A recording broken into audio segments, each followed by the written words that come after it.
Good morning Odisha Odia नजर को आपण मानकु स्वागत। आज अगस्ट 20 तारिख मु आपण मानक पई नहीं आसी राज्य और देश विदेशर किछि गुरुत्वपूर्ण खबर। जो गुरुत्वपूर्ण खबर गुड़िक आपण जानिबा निहाती जरूरी। तेबे चलंतु सेही प्रमुख खबर उपरे नजर पकाई आनिबा। चलित वर्ष महाविद्यालय गुड़िकरे छात्र संसद निर्वाचन हेबो।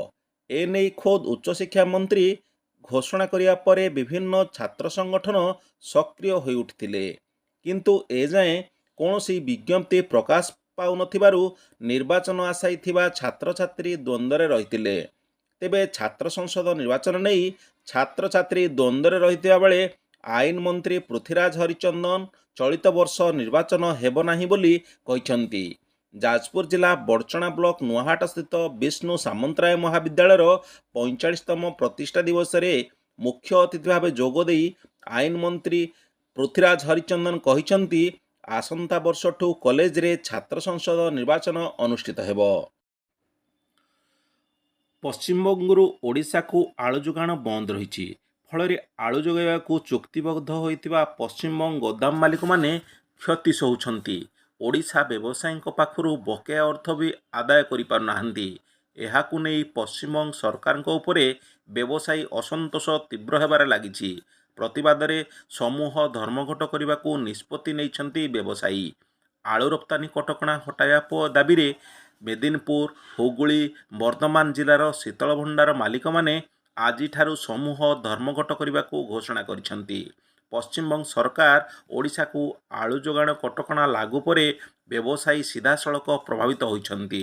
सेठाकार व्यवसायी माने विपुल क्षति सहित ओडिशा पश्चिमबंग सीमांत अंचलर व्यवसायी माने कहउचंती अधिक दिन कटकणा लगी रहिले सेमानंक आर्थिक अवस्था दोहली जीवो। एही कारणरू समूह धर्मघट डाकरा दिया से माने कहिसंती। आज धर्मघट चलिले चोरारे ओडिशा को आलु आसिया मध्य बंद होइजिवो। तेणु एहाकु नहीं ओडिशार व्यवसायी और खाउटी चिंता प्रकट करिसंती। राज्यर विभिन्न स्थान में वर्षा लगी रही आसंता 2 दिन पर्यंत केतेक स्थान में घड़घड़ी सह प्रबल वर्षा हेबार संभावना रही। अन्य स्थान में हालुकारु मध्यम धरणर वर्षा हो पारे बोली आंचलिक पाणीपाग विज्ञान केन्द्र पक्षरु पूर्वानुमान कराई। 2 दिन पर केतेक अंचल में वर्षार परिमाण कमी पारे। मंगलवार मालकानगिरी कोरापुट रायगड़ा मयूरभंज केन्दुझर सुंदरगढ़ झारसुगुड़ा आदि 7 जिले में 7 रु 11 सेंटीमीटर पर्यंत वर्षा हेबार संभावना रही। उक्त जिलागुड़ी को पाणीपाग केन्द्र पक्षरु येलो वार्निंग जारी कराई। बुधवार उत्तर ओडिशा समेत दक्षिण ओडिशार केतेक अंचल में प्रबल वर्षा हेबार मध्य पूर्वानुमान कराई। प्रधानमंत्री आवास योजना अनुदान वृद्धि कराजिबो। एने पंचायतराज और ग्राम्य उन्नयन विभाग मंत्री रवि नायक सूचना देइछंती। पीएम आवास योजना रे हिताधिकारी को मिलुथिबा सहायता राशि परिमाण वृद्धि कराजिबो। अनुदान 1,20,000 रु बढ़ी 1,80,000 टंका हेबो। एथिपाई खूब शीघ्र गाइडलाइन आसिबो। मंत्री आहुरी कहिसंती शौचालय निर्माण अनुदान मध्य वृद्धि कराजिबो। शौचालय पई पूर्वरु 12,000 टंका दिया जाउथिला, वर्तमान ताकू 20,000 टंका दिया पई व्यवस्था कराउछि। अंत्योदय गृह योजना नहीं बड़ सूचना। पंचायतराज और ग्राम उन्नयन विभाग मंत्री रवि नायक बड़ सूचना देइछंती। कहिसंती बात्या बन्या कि हाथी घर नष्ट कले अंत्योदय योजना रे घर मिलिबो। विभिन्न कारणरू घर पड़ी जिबा लोकंकु भी अंत्योदय गृह मिलिबो। पूर्वरु एही सबु क्षतिग्रस्त लोकंक पई कौनसी योजना नथिला। राज्य सरकार नुआ योजना आनिछंती।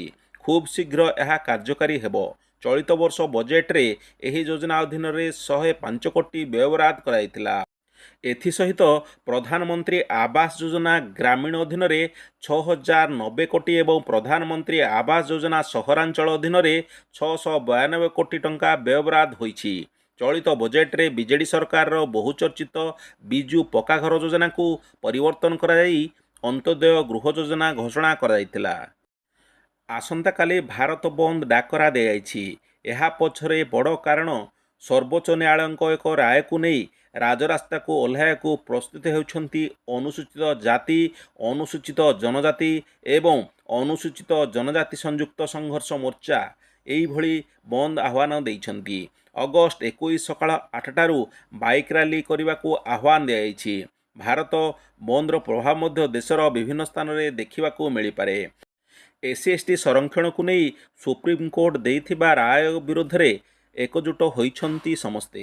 ସର୍ବୋଚ୍ଚ ନ୍ୟାୟାଳୟଙ୍କ ପକ୍ଷରୁ SC/ST ବର୍ଗଙ୍କ ପାଇଁ କ୍ରିମିଲେୟାର ଏବଂ କୋଟା ଲାଗୁ କରିବାକୁ ଅସାମ୍ବିଧାନିକ କୁହାଯିବାକୁ ନେଇ ତୀବ୍ର ବିରୋଧ କରାଯାଇଥିଲା। ସର୍ବୋଚ୍ଚ ନ୍ୟାୟାଳୟଙ୍କ ଏଭଳି ରାୟ ବିରୁଦ୍ଧରେ ଅନୁସୂଚିତ ଜାତି, ଅନୁସୂଚିତ ଜନଜାତି ଏବଂ ଅନୁସୂଚିତ ଜନଜାତି ସଂଯୁକ୍ତ ସଂଘର୍ଷ ମୋର୍ଚ୍ଚା ପକ୍ଷରୁ ଏହି ବନ୍ଦ ଡାକ କରାଯାଇଛି। ଫଳରେ ଆସନ୍ତାକାଲି ସାରା ଦେଶରେ ଏକ ବନ୍ଦ ପାଳନର ପ୍ରଭାବ ପଡ଼ିପାରେ ବୋଲି ଅନୁମାନ କରାଯାଉଛି। ରାସନ କାର୍ଡ଼ ଧାରକଙ୍କ ପାଇଁ ବଡ଼ ଖବର। ବଡ଼ ଘୋଷଣା କରିଛନ୍ତି ସରକାର। ରାସନ କାର୍ଡ଼ ଉପଭୋକ୍ତାଙ୍କ ନାଁ କାଟି ଦିଆଯିବାର ସମ୍ଭାବନା ରହିଛି। ସରକାରଙ୍କ ପକ୍ଷରୁ ଜାରି ହୋଇଛି ଗାଇଡ଼ଲାଇନ୍। ଗାଇଡ଼ଲାଇନ୍ ଅନୁଯାୟୀ ଏଭଳି ଘୋଷଣା କରାଯାଇଛି।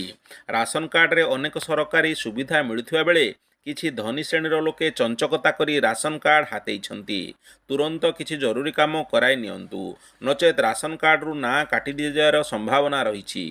ମାଗଣାରେ ଚାଉଳ ଏବଂ ଗହମ ଆଉ ପାଇବାକୁ ଆପଣମାନେ ସକ୍ଷମ ହେବେ ନାହିଁ, କାରଣ ସରକାରଙ୍କ ପକ୍ଷରୁ କିଛି ଗୁରୁତ୍ୱପୂର୍ଣ୍ଣ କାର୍ଯ୍ୟ କରାଇ ନେବାକୁ ପରାମର୍ଶ ଦିଆଯାଇଛି।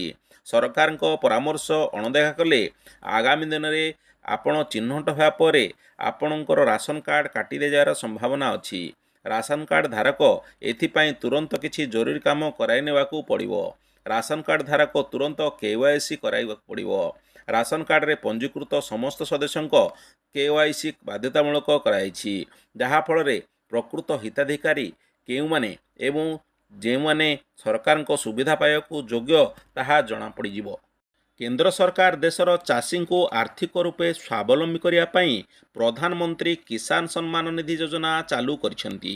ଏହି ଯୋଜନାରେ ଦେଶର ପ୍ରାୟ 12 କୋଟି ଚାଷୀ PM କିଷାନ ଯୋଜନାରେ ଆର୍ଥିକ ସହାୟତା ପାଉଛନ୍ତି। ପ୍ରତି 4 ମାସରେ ଥରେ ଲେଖାଏଁ ସିଧାସଳଖ ଚାଷୀଙ୍କ ଆକାଉଣ୍ଟକୁ ଟଙ୍କା ଆସୁଛି। ତେବେ ପ୍ରଧାନମନ୍ତ୍ରୀ କିଷାନ ନିଧି ଯୋଜନାର 18ତମ କିସ୍ତିକୁ ନେଇ ଦେଶର କୋଟି କୋଟି ଚାଷୀ ଅପେକ୍ଷା କରି ରହିଛନ୍ତି। ତେବେ ଏହାକୁ ନେଇ ଏକ ବଡ଼ ଅପଡେଟ୍ ସାମ୍ନାକୁ ଆସିଛି। ଜାତୀୟ ଗଣମାଧ୍ୟମର ରିପୋର୍ଟ ଅନୁଯାୟୀ ସେପ୍ଟେମ୍ବର କିମ୍ବା ଅକ୍ଟୋବର ମାସରେ ଚାଷୀଙ୍କ ଆକାଉଣ୍ଟକୁ ଏହି ଟଙ୍କା ଆସିପାରେ। ସାହାରା ଇଣ୍ଡିଆରେ ନିବେଶ କରିଥିବା ନିବେଶକଙ୍କ ପାଇଁ ଆସିଛି ଏକ ବଡ଼ ଖବର।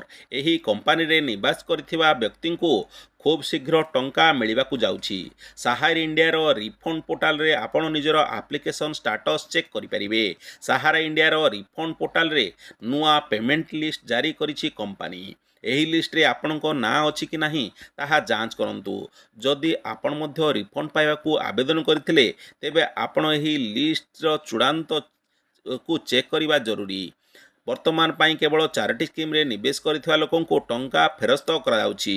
ସେଗୁଡ଼ିକ ହେଉଛି Sahara credit cooperative society limited, Saharayan universal multipurpose society limited, Hamara India credit cooperative society limited ଏବଂ ଷ୍ଟାର୍ଟ ମଲ୍ଟିପର୍ପଜ କୋଅପରେଟିଭ୍ ସୋସାଇଟି ଲିମିଟେଡ୍ରେ ନିବେଶ କରିଥିବା ନିବେଶକଙ୍କୁ ଟଙ୍କା ଫେରସ୍ତ କରାଯିବ।